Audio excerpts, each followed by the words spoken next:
coming on this delightful British Saturday. My name's Anna and I work for Multilingual Matters, the publisher, and I had the enormous pleasure of being Eowyn's editor on this book, which you will find for sale at the back of the room. There's also a discount code on the flyer on your seats, which you can use on our website for any of our books.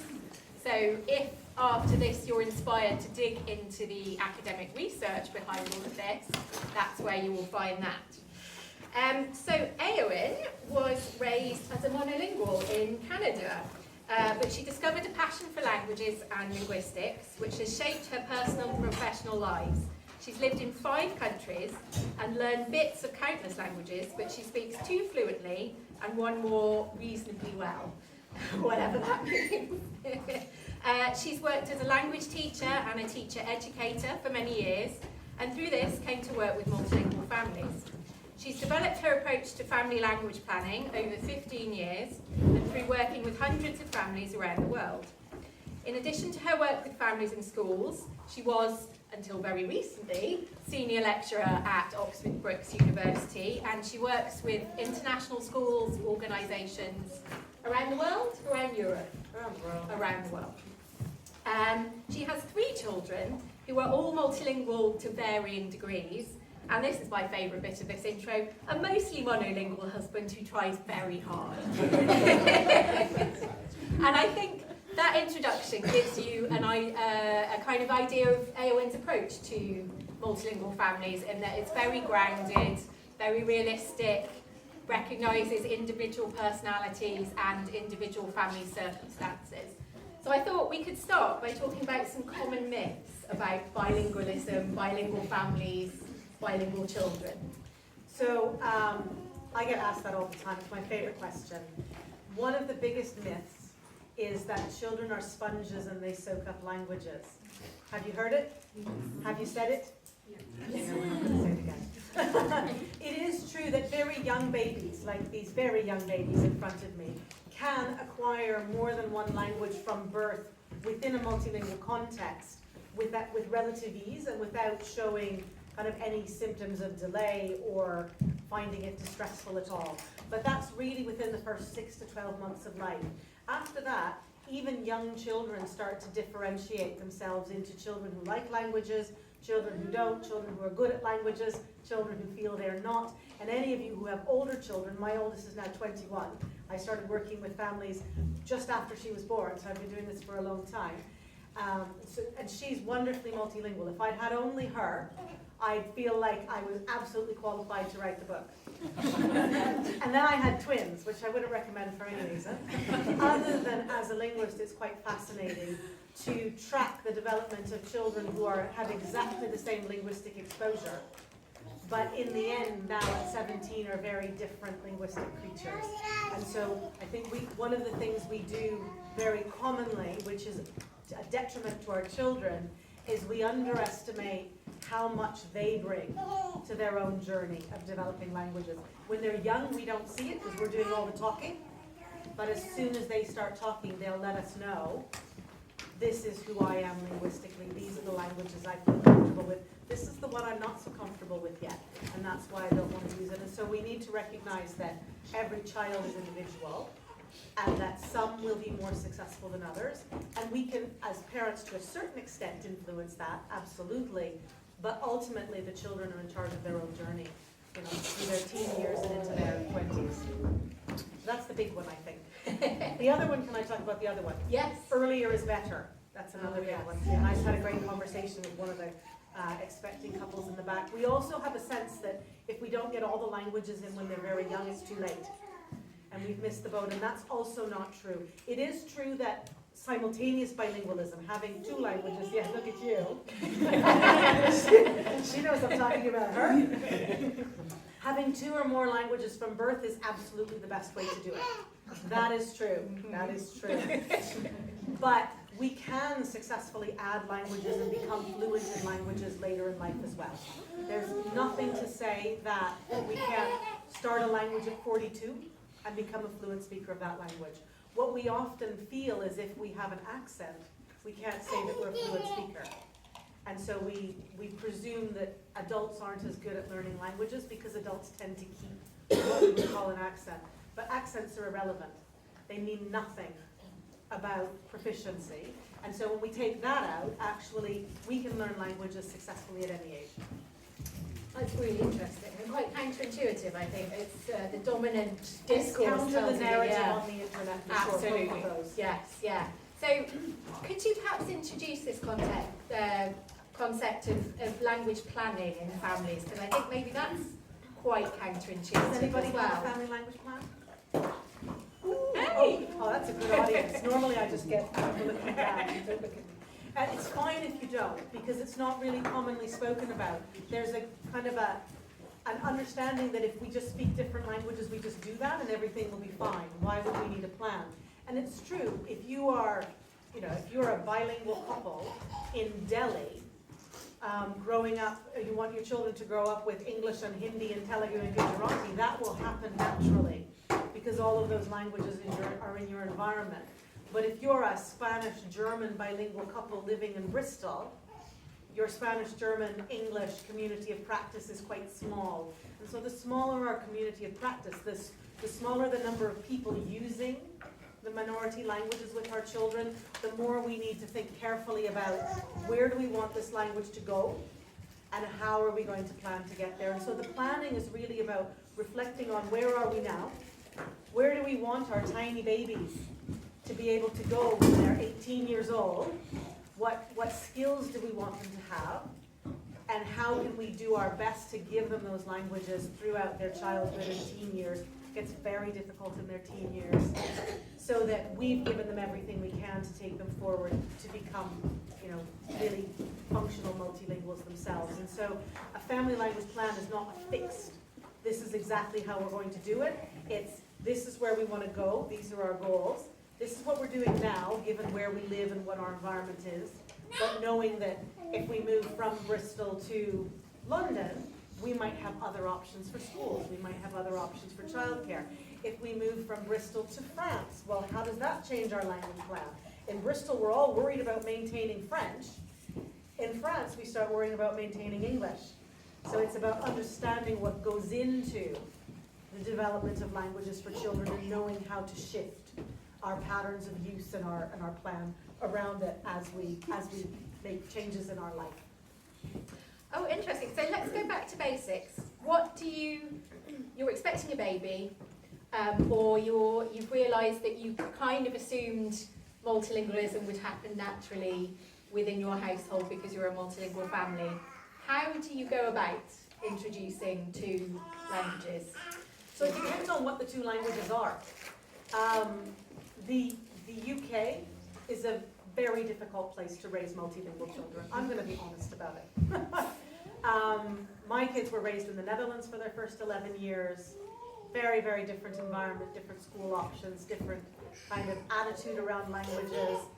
The UK is, I think, particularly difficult for minority language parents because everything is overwhelmingly in English. And I always say English is the Pac-Man of languages. As soon as kids know English is an option, like, oh, that's it. We don't want anything else, we just want English. And it happens younger and younger because of technology and YouTube and all of those things that kids are tuning into. So I would say, as much as possible when your children are not in education, the minority language should be what you use in your home. And that means that the majority language parent has to give it a go too. So if you're a bilingual couple, English and something else, really the English-speaking parent has an even more important job to support the importance and the development of the minority language. So I joke a lot about my mostly monolingual husband, and he is indeed mostly monolingual. He's an English speaker only. I spoke to my kids in English, French, and Dutch. I still do. And his important role was to help our children understand that even though he was an engineer and very successful and went off to work every day and only spoke English, it was still really important for him that his kids learned the languages of the minority language speaking mother, because frankly he's an engineer and I'm a teacher. We know who makes more money. Children tune into the economic power of languages quite early, and they start to realize, well, opportunities come through. You can be English only and get great jobs. And so he had to do a lot of work on showing his willingness to try and use their languages. So they would bring him a French book, and he would read it to them, and they would laugh at him, and correct him, and he would say, isn't it good that you're better at French than I am? Keep speaking to your mother in French. And then they would bring him a Dutch book, and he would read it, and they would laugh at him and correct him. But, you know, the majority language parent, particularly in England, needs to humble themselves in order to support the minority language parent. That's really important. If you have two minority languages at home, it's almost a little easier, because then you just have a minority language vibe. But, you know, each parent has a role, and it's important to look ultimately at the amount of input that they're going to get in different languages over time. So we know children need to hear a lot of a language over a long period of time in order to develop that language fully in their understanding of how it works, in the structures and the sounds and in the vocabulary. And so that means if we know our kids are going to go to school in English, we've got to get as much of the minority language in when they're young as we can, because as soon as they start school in English, that pendulum is going to swing. They're spending so much of their time in English, their play dates are in English, their after-school activities are in English, that then it becomes much more hard to balance. So it's really looking critically at how does my child spend their day, every day? Who are they with? What languages are being used? And then how is that aligning with my goals? So if you are a Romanian-speaking parent and you want your child to develop literacy in Romanian, and you're the only person who ever speaks Romanian to your child, well, that tells you need to change your plan. You need to find a community of Romanian speakers, you need to get Romanian books, you need to invest in a Romanian babysitter. All of those kind of tweaks we can make will have an impact on our child's kind of ultimate attainment of those goals we set for them. Yeah, okay. And we touched on this, but kind of, what's if there's 3, 4 languages at home? How do you balance that? So the principles are exactly the same, no matter how many languages you have. It's what we call adequate input, enough of the language for the brain to process it and be able to use it. And so it gets more difficult the more languages you have to ensure adequate input. And so sometimes what we need to do is we need to make a plan that is transitional or sequential, rather than expecting them to be the same in all of the languages at the same time. So we may say we have 4 languages. One they're only going to use with their grandparents on a once-a-year holiday. And so for that one, we're willing to accept that they understand it, but they don't use it. And so there can be less input, so we call passive or receptive bilingualism. Sorry, very good nature. So if you have, say, 4 languages, you need to accept that maybe in 1 or 2 they'll be receptive bilinguals for the first years of their lives, and maybe we'll start developing their ability to use them when they're older, and you can put them in summer camps or send them to your the grandparents for longer amounts of time in the summer. And so we should never expect our children to be the same in multiple languages, because they're not exposed to the same kind of language. And so we need to remember that even as adults, we have preferences for what we do in certain languages, and children are the same. So if they've only ever cooked with their mother in Romanian, all of their language to do with food and cooking will be in Romanian. And then the father might say, well, they don't know how to cook in German. Well, cook with them in German. You know, it's not a linear process, it's really modular. What do I want my child to be able to do in my language? We have to do that thing a lot, and then they'll develop that ability. And so you just think about how do we develop that ability across different domains, ultimately until adulthood. Mm-hmm. And that follows into my next question, which is, I mean, you've said that when they're at home or when they're in daycare, they're a relatively controlled environment. You as parents have a lot of control over the input they're getting. As soon as they go to school, they find their own friends. What does the language plan look like as they get older? So the language plan as they get older looks at kind of what are we doing outside school? What are our options outside school? So if you have French-speaking children, you go to the Alliance Française if there's one near you and say, what do you do for kids who are French speakers? or you make a little group where all the French kids come together with a French tutor, because they're all going to want to speak English together anyway, because they all go to school in English together, but to do story reading in French. And so you look at it all the time you have outside, instead of going with the after-school care that's associated with the school that's going to be in English, you source an au pair or a babysitter who speaks the language that gets less time. It's really about looking critically at what can we influence and where can we influence it. Technology is another one. So you can make your iPads only do things in the minority languages. You can remove everything English from your iPads and your televisions. You can, I know, I've done it. And so fine, you want to play on an app, that's great, but the app is in Filipino, or the app is in Mandarin, or the app is in Polish. Off you go, have fun. Wherever you have the ability to influence input is where you leverage it for the best ability to develop the languages you want. And you have that ability to do that all the way through primary school, and then of course adolescence brings its own challenges. I'm looking at these tiny babies and I don't want to say too much about teenagers because you guys think this is hard. So I think last question for me, and then we'll open up for your questions, because I'm sure you've got loads of questions.